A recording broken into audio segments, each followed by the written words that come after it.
மார்கழி மாதத்தை வண்ணமயமாக்குபவை கோலங்கள். அதற்காக திண்டிவனத்திற்கு அருகே தயாராகும் வண்ண கோலப்பொடிகள் குறித்தும் அந்த தொழிலையே தங்களுடைய வாழ்வாதாரமாக மாற்றிக்கொண்ட கிராமத்தினர் பற்றியும் பார்க்கலாம்.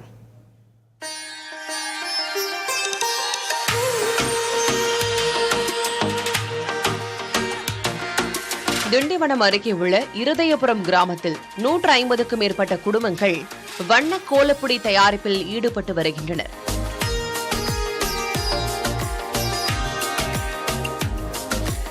சேலம் மற்றும் மதுரையிலிருந்து கோலமாவும், சென்னையிலிருந்து நிறமிகளும் வாங்கி ஏரி மணல் மற்றும் உப்பு சேர்த்து 36 வகையான வண்ணங்களில் இவர்கள் தயாரிக்கும் பொடிகள் தென்னிந்தியா முழுவதும் விற்பனைக்கு அனுப்பி வைக்கின்றனர்.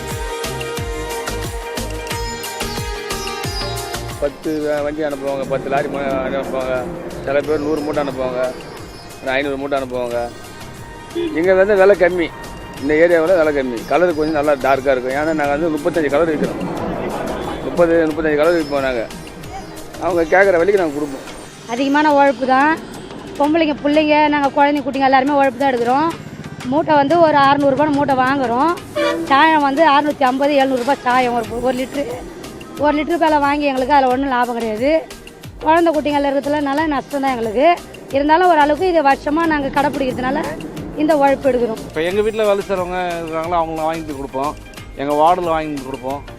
இதே போல் நிறைய இந்த கலர்ஸ் பார்த்தாவே லேடிஸ்க்கு பிடிக்கும். முதல்ல இது அதாவது ரெயின்போ கலரோட அதிகமான கலர்ஸ் தான் இங்கே கொடுப்பாங்க. இங்கே எப்போவுமே வந்து எங்கள் மக்கள் வந்து கொஞ்சமாக கொடுக்க மாட்டாங்க, அவங்களுக்கு என்ன தேவையோ பூர்த்தி பண்ணிக்குவாங்க.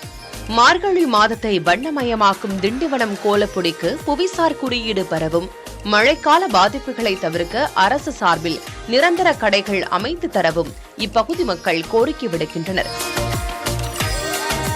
ஏரி மணல் எடுக்க அரசு அனுமதி அளித்தால் அதுவும் தங்களுக்கு பேருதவியாக இருக்கும் என்கின்றனர்.